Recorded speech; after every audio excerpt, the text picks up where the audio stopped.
les Ukrainiens ont trouvé une solution temporaire, c'est de taper les raffineries russes. Ils y arrivent. Très bonne solution. Avec des drones. Regardez cet article de Courrier International. En Russie, une crise de l'essence se précise. On apprend qu'il y a des files d'attente réelles en Russie et notamment des raffineries qui auraient été ordonnées d'arrêter leur exportation pendant un certain temps pour essayer de réquisitionner le pétrole sur le territoire russe. Vous qui avez travaillé en Russie, Sylvie Berman, est-ce que là, le pétrole, c'est le nerf de la guerre? Est-ce que si les Ukrainiens arrivent à déstabiliser ce commerce-là, qui est un commerce mondial, puisqu'on l'a rappelé, la Chine, l'Inde continuent d'acheter du pétrole russe, est-ce que là, ça peut commencer tout de même à faire changer les Russes? Alors, effectivement, ça a un effet. Bon, à l'époque, évidemment, le carburant, le pétrole coulait à flot. Cela dit, il y a une différence entre le carburant qui est raffiné et puis le pétrole qui est exporté vers la Chine ou vers l'Inde. Mais d'ailleurs, ça gêne la Russie, incontestablement. C'est la raison pour laquelle il avait été envisagé une trêve, mais il y a plusieurs mois, justement, sur les frappes contre les installations énergétiques à la fois ukrainiennes et russes. Finalement, bon, ça ne s'est pas fait, mais je pense que c'est parce qu'effectivement, ça présentait un intérêt pour la Russie aussi. Retrouvons Jérôme Garraud, qui est notre correspondant à Moscou. Jérôme, est-ce que la presse russe en parle ?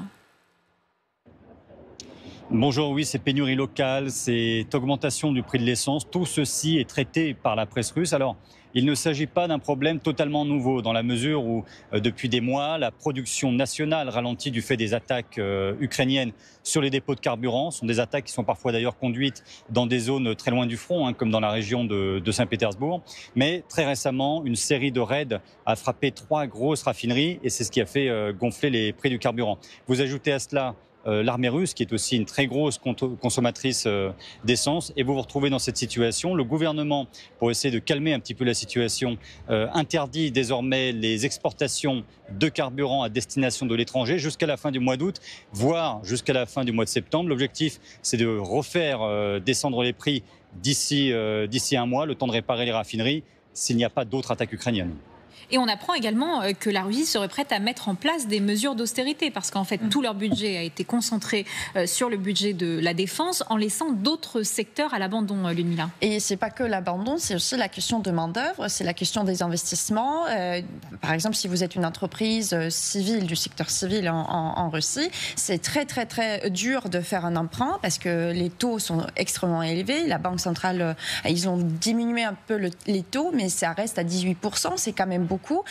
Et aussi, il faut se rappeler les chiffres, 8% de PIB aujourd'hui de la Russie, c'est consacré aux efforts militaires. Alors, selon nos informations, c'est 7%, Ludmila. Voilà. Okay.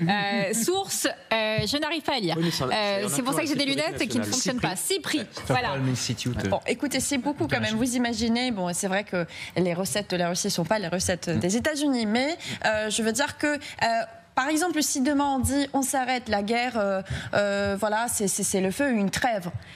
Essayez de remettre votre économie en marche, mais sur le pied, enfin, la faire sortir de l'économie de guerre. Poutine, sa raison d'être aujourd'hui, c'est vraiment faire cette guerre-là, parce que ça rapporte de l'argent. Ça rapporte aussi de l'argent à la population. Enfin, ça peut sembler un peu choquant, mais c'est comme ça aussi, parce que la manière dont ils les recrutent, c'est aussi les salaires assez élevés. Les paiements différents pour des familles, pour ceux qui sont blessés ou pour ceux qui sont perdus sur le front. Alors, il y a une vraie économie de guerre en marche en Russie que Poutine n'a aucun intérêt d'arrêter parce que c'est sur cette économie-là qu'il a pu établir sa crédibilité. Il a donné la raison d'être pour toute une population, pour certains en marge très radicalisés qui sont vraiment très vaillants. Aujourd'hui, effectivement, la seule façon dont on peut arrêter Poutine, moi je trouve que c'est militairement. Dès qu'il comprend qu'il ne peut plus faire cette guerre-là, il n'a pas les moyens, d'où l'intérêt de paix dans les raffineries, et armer l'Ukraine, dans ce cas-là, il va s'arrêter. Ronald Lato. Je suis tout à fait d'accord avec ce que vous venez de dire. Et ce que Trump a dit il y a 2 jours, c'est qu'on ne peut pas gagner sans lancer des opérations offensives. Mais encore une fois, avec Trump, c'est flip-flop. Hein, on ne sait pas quand. Moi, je me suis dit, bon, enfin peut-être qu'il se réveille et qu'il va fournir des armes offensives à l'Ukraine, comme des Tomahawk, des missiles de croisière. Ce qui me rassure, c'est que dans le cas des missiles de croisière à longue portée, l'Ukraine est en train de développer son propre missile qui peut frapper à 3000 km.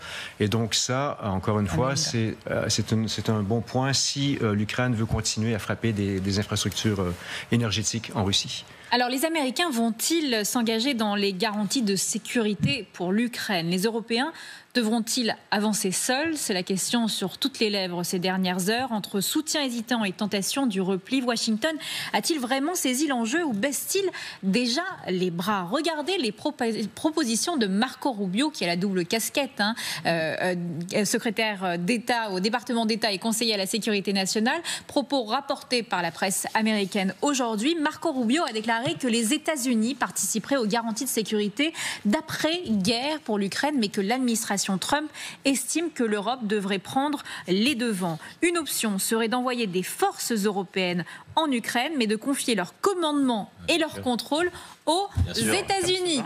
Alors, on va retrouver notre ami le général Yakovlev qui est en direct avec nous. Général Yakovlev, bonsoir. Bonsoir Margot, bonsoir à tous les amis sur le plateau. Est-ce que vous croyez à cette hypothèse, c'est-à-dire un commandement américain avec des troupes européennes? Et ne me dites pas ça ressemble à l'OTAN, s'il vous plaît. Ça ressemble à l'OTAN. Ah ouais. Les Européens sont habitués à être commandés par des Américains. Hein. C'est le cas depuis 1943 en fait. Hein. Donc en soi, c'est pas choquant.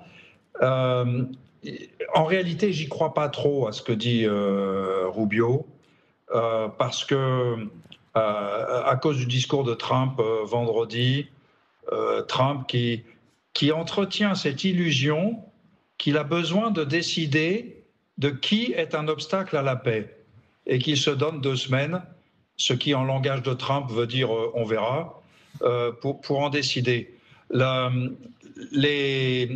S'il y a un commandeur américain pour une force, qu'elle soit européenne ou européenne plus, hein, on parle du Canada et de l'Australie qui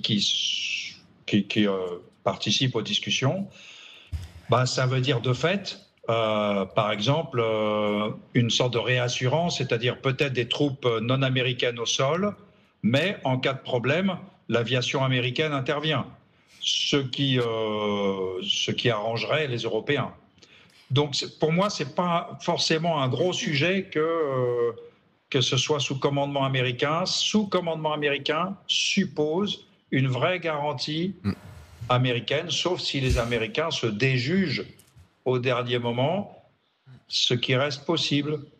Alors, est-ce que les Américains sont si désengagés que ça? C'est la question que l'on peut se poser ce soir. On sait que Keith Kellogg, l'envoyé spécial de Donald Trump, qui avait été un peu mis de côté au profit de Steve Witkoff, lui retourne à Kiev pour essayer de parler au gouvernement ukrainien, pour parler de ces garanties de sécurité. On apprend même par le vice-ministre des Affaires étrangères ukrainienne que ça pourrait avoir lieu semaine pro, ces garanties de sécurité. C'est une question tellement importante et tellement complexe que nous avons vraiment besoin d'au moins 1 semaine pour aboutir à un projet solide sur un ensemble de garanties de sécurité pour l'Ukraine. Mais le problème, c'est que Donald Trump dirait ceci en coulisses. Regardez, dans une publication sur les réseaux sociaux, il a écrit que l'Ukraine ne pouvait vaincre la Russie. Il est très difficile, voire impossible, de gagner une guerre sans attaquer un pays envahisseur. Aucune chance de gagner. C'est comme ça avec l'Ukraine et la Russie. Et un responsable de la Maison-Blanche, s'exprimant sous couvert d'anonymat,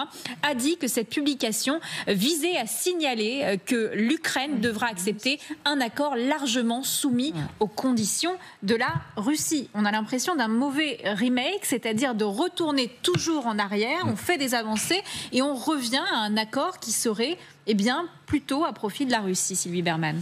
Oui, je pense que c'est de cela qu'il s'agit dans la tête de Donald Trump. En réalité, on n'a pas les éléments de ce qui a été discuté à Anchorage. Et à Anchorage, comme ils n'ont pas discuté de la coopération bilatérale économique, puisque en fait, ça a été reporté à une autre séquence, ils ont discuté en réalité de la cession de territoire et des échanges de territoire. Et je pense que Donald Trump a accepté plus ou moins certaines propositions d'échange de la part de Vladimir Poutine.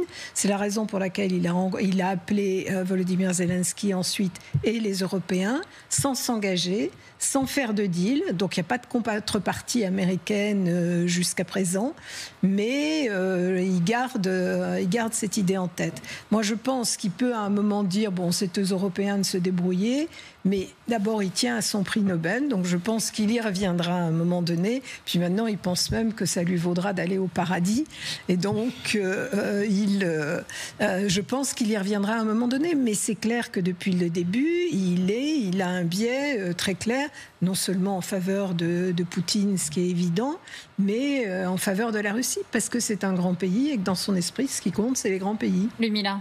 Oui, le problème, c'est que ces garanties de sécurité comptent pour rien dans deux cas.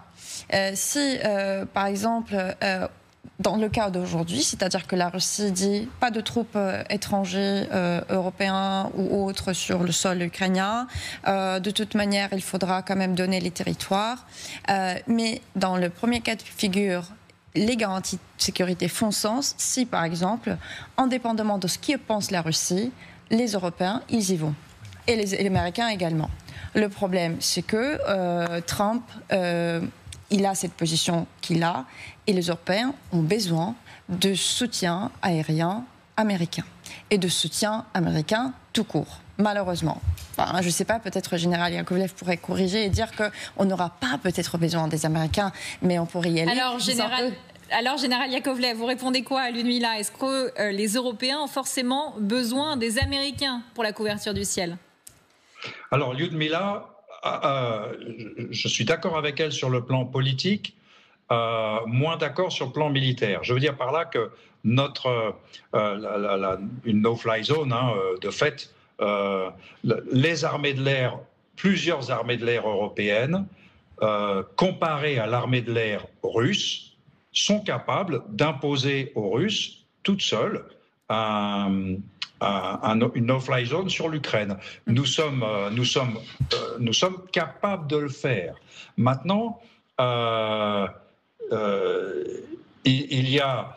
cette no-fly zone marcherait beaucoup mieux vis-à-vis des Russes, serait beaucoup plus dissuasive vis-à-vis des Russes, si les Russes comprenaient que, en cas d'incartade, en cas d'incursion, en cas de violation, l'armée de l'air américaine aussi participerait, parce qu'ils en ont beaucoup plus peur que des armées de l'air européennes. Donc politiquement, même le chef d'état-major britannique l'a dit il y a 2 ou 3 jours, dans une sorte il se posait des questions, il disait serions-nous prêts à intercepter des missiles russes au-dessus de l'Ukraine? Bon, serions-nous prêts à intercepter un avion russe au-dessus de l'Ukraine? Serions-nous prêts à intercepter un avion russe au-dessus de la Russie pendant qu'il tire un missile? Et pour ce haut gradé britannique, la réponse, en gros, en filigrane, sans les Américains, est non. Alors que techniquement, nous pourrions le faire.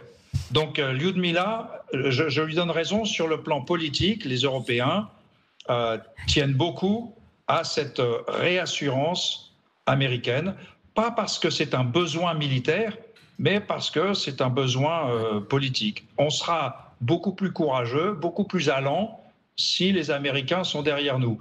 Il y a une certaine logique à ça. À titre personnel, je le déplore, parce que la lâcheté ne fait pas avancer la cause de la liberté, ça c'est jamais vu. Bon, mais enfin la lâcheté ou le réalisme, on me dira, c'est du réalisme, mon général.